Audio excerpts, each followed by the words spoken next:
સૌથી મોટા સમાચાર બનાસકાંઠા જિલ્લાના વિભાજનને લઈને પ્રાપ્ત થઈ રહ્યા છે। સરકારે જિલ્લા વિભાજન અંગે ફેરવિચારણા શરૂ કરી છે। કાંકરેજને મૂળ બનાસકાંઠા જિલ્લામાં જ રાખવાનું નક્કી સૂત્રો પાસેથી જાણકારી પ્રાપ્ત થઈ છે। કાંકરેજના લોકોની માંગને ધ્યાનમાં રાખી ફેરવિચારણા શરૂ થઈ ગઈ છે। બનાસકાંઠાના કેટલાક આગેવાનો સંગઠનો સાથે અધિકારીઓની ચર્ચા। નોટિફિકેશન પહેલા કાંકરેજને મૂળ બનાસકાંઠા જિલ્લામાં ફરી સામેલ કરવામાં આવશે। આગામી દિવસોમાં સરકાર સત્તાવાર રીતે જાહેરાત કરે તેવી પણ પૂરેપૂરી શક્યતા છે। અમારા સંવાદદાતા હિરેન રાજગુરુ પાસેથી વધુ જાણકારી પ્રાપ્ત કરીશું। હિરેન, સૌથી મોટા સમાચાર બનાસકાંઠા વિભાજનને લઈને, એક તો કાંકરેજનો મુદ્દો અને બીજો ઓગળ જિલ્લાનો મુદ્દો। કયા મુદ્દે સરકાર હવે વિચારણા કરી રહી છે?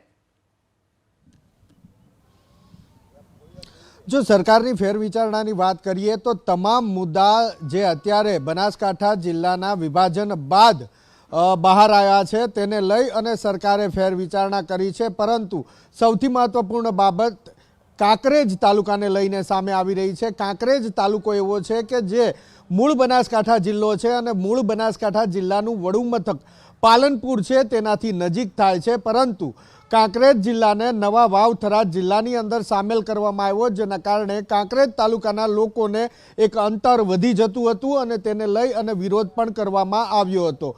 ફેરવિચારણા કરવામાં આવી રહી છે અને આ ફેરવિચારણાની વચ્ચે કાંકરેજ જિલ્લાને મૂળ બનાસકાંઠા જિલ્લાની અંદર રાખવાનું નક્કી કરવામાં આવ્યું છે અને લગભગ મોટે પાયે નક્કી થઈ ચૂક્યું છે। જે પ્રેસ કોન્ફરન્સ રાજ્ય સરકારના પ્રવક્તા મંત્રી ઋષિકેશ પટેલ દ્વારા કરવામાં આવી હતી અને તેની અંદર કાંકરેજ જિલ્લાને નવરચિત જિલ્લા વાવ થરાદની અંદર મૂકવામાં આવ્યું હતું, એ કાંકરેજ જિલ્લાને હવે ત્યાંથી હટાવી અને ફરીથી મૂળ જિલ્લા બનાસકાંઠાની અંદર સામેલ કરવામાં આવશે અને આ અંગેની સત્તાવાર જાહેરાત ટૂંક સમયમાં રાજ્ય સરકાર દ્વારા કરવામાં આવશે। જે અલગ અલગ પ્રકારની માંગણીઓ થઈ રહી છે, જેની અંદર ઓગળ જિલ્લો અલગ બનાવવાની વાત પણ કરવામાં આવી છે અને એ અંગેની માંગણીઓ પણ સતત થઈ રહી છે, પરંતુ સરકારે ફરી એક વખત ફેરવિચારણા કરી, જેની અંદર અધિકારી લેવલેથી જે બનાસકાંઠાના આગેવાનો છે, બનાસકાંઠાના અલગ અલગ સંગઠન છે, તેમની સાથે ચર્ચા કરી અને એ ચર્ચાના અંતે માત્ર ફેરફાર એટલો ફરીથી કરવાનું નક્કી કર્યું છે કે કાંકરેજ તાલુકો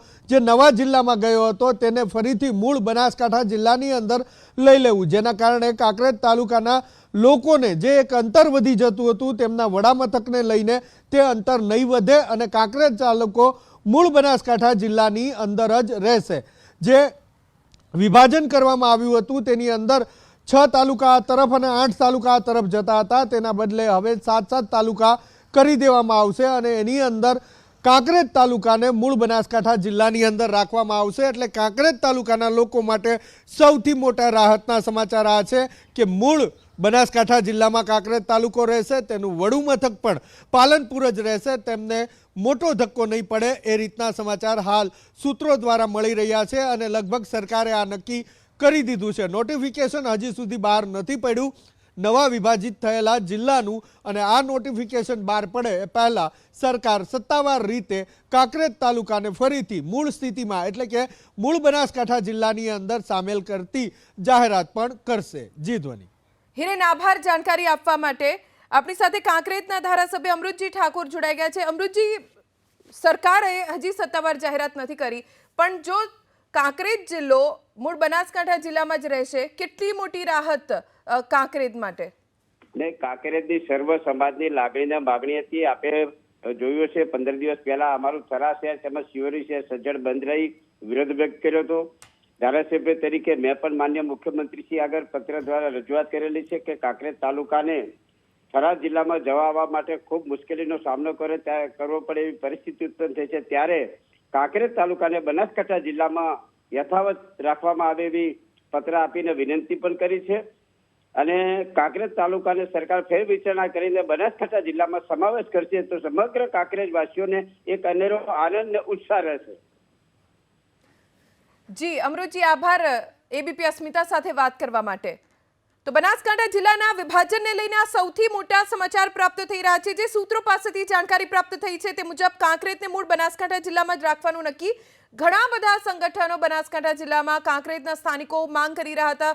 અમૃતજીએ હમણાં કહ્યું કે તેમણે ખુદ આ વાત મુખ્યમંત્રી સુધી પહોંચાડી હતી, સરકાર સુધી પહોંચાડી હતી, કેમ કે કાંકરેજ પાલનપુરથી સાવ નજીવા અંતરમાં છે અને કાંકરેજના લોકોને પાલનપુર નજીક પડે છે. હવે પાલનપુર બનાસકાંઠામાં અને કાંકરેજને નવા વિભાજન મુજબ વાવ-થરાદ જિલ્લામાં સમાવેશ કરવામાં આવ્યો હતો, જેથી કાંકરેજના લોકોએ માંગ કરી હતી કે કાંકરેજને મૂળ બનાસકાંઠા જિલ્લામાં જ રાખવામાં આવે અને એ માંગ સરકાર સ્વીકારી શકે છે. જો કે સત્તાવાર જાહેરાત હજી સરકાર તરફથી નથી કરવામાં આવી, પણ સૂત્રો પાસેથી જાણકારી મળી છે તે મુજબ નક્કી છે કે કાંકરેજને મૂળ બનાસકાંઠા જિલ્લામાં જ રાખવામાં આવશે. બનાસકાંઠા કોંગ્રેસના જિલ્લા પ્રમુખ ભરતસિંહ વાઘેલા અત્યારે આપણી સાથે જોડાઈ ગયા છે. ભરતસિંહ, આ કેટલી મોટી રાહત કાંકરેજના લોકો માટે મૂળ બનાસકાંઠા જિલ્લામાં જ રહેવાની? એબીપી અસ્મિતા મંચથી પહેલો તો હું આપની ચેનલનો આભાર માનીશ કે આપ સૌએ જે લોકોની માંગણી હતી વ્યાજબી, એને કદાચ રાજ્ય સરકાર સ્વીકારશે તો મને આનંદ થશે.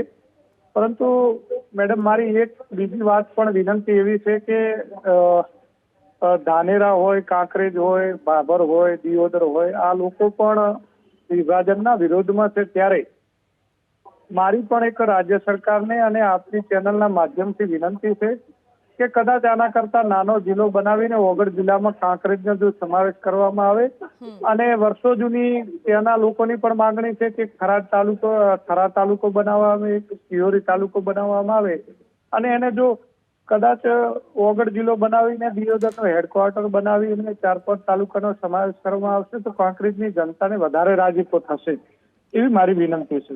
જી ભરતસિંહ, છતાં આભાર. પણ હું તો વિનંતી કરીશ કે રાજ્ય સરકાર જે લોકોની માંગણી છે સ્વીકારી હોય તો મદઅંશે અમને આનંદ થશે કે ક્યાંક લોકોની લાગણી માંગણી અને કોંગ્રેસ અમારા ધારાસભ્યશ્રી વિસ્તારના લોકોએ જે માંગણી કરી હતી, યા તો અમને પાટણ રાખો અથવા બનાસકાંઠા રાખો, તો કદાચ રાજ્ય સરકારે અમારા ધારાસભ્યશ્રી અને સંગઠનની વાતને સ્વીકાર કરશે તો મને એનો રાજીપો થશે.